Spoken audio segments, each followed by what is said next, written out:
Достар, сіздермен бірге мен Артик. Достар, қалайсыңдар достар? Достар, бүгінгі видеода мен сендерге қалай өз серверіңді ашуға болатынын үйрететін боламын. Ал біз видеомызға кеттік. Достар, сіздер ең бірінші қазір Googleға кіресіздер. Googleға кіргеннен кейін сіздер Aternos деп жазасыздар. Міне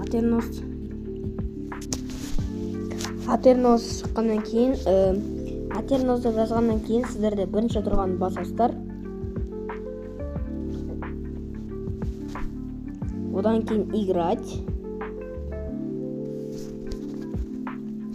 Сіздерде учетный запись болу керек. Сіздер учетный запись ашасыздар, короче.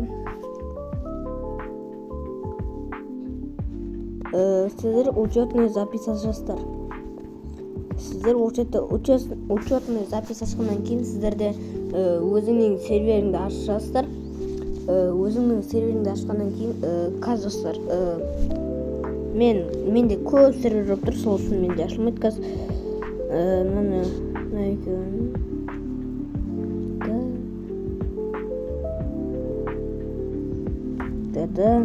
Тағы да біреуін ұтылып жүреміз. Достар, айтпақшы Ачикстанның айпиім біліп қойдыңыздар, Е-мая. Енді сіздерде осында шатыр, короче. Сосын біз өз серверімізді ашамыз.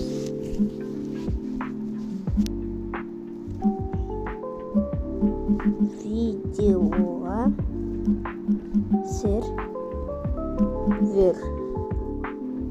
сервер. Міне достар, бұл видеоға сервер, короче.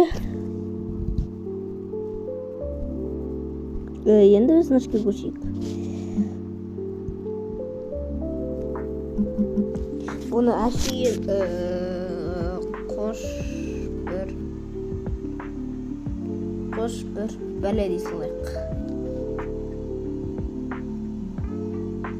Мына жөн болт ашамыз енді. Бізде сервер ашылды. 1-2-3-4 сызықша SDK, короче. SDK. Енді біз мына шетке көшеміз. Енді біз өзіміздің серверімізді аштық қой достар. Енді біз қалай өзінің серверінде оператор болуға болатынын көрсетемін. Олсын сіздер Майнкрафтқа кіресіздер, өзіңіз серверін жазасыңдар, мына шетке кіріп, сендер запуститті басасыңдар. Запуститті басқаннан кейін сендерде да, я принимаю лицензионное соглашение деп соны басамыз. Бізде загрузка қазір запуск болады.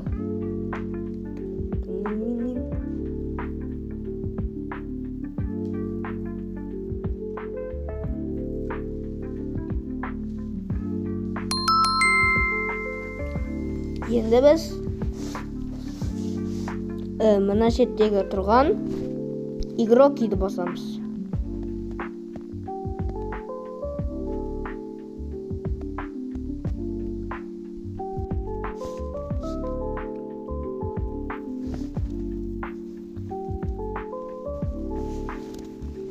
Одан кейін операторы. Өз атымызды жазамыз.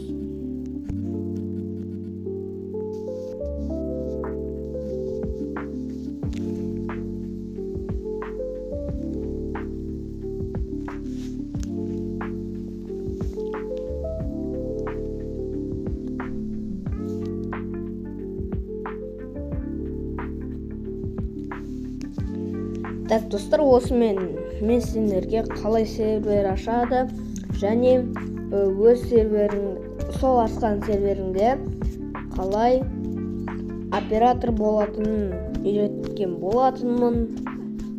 Қош, сау болыңыздар.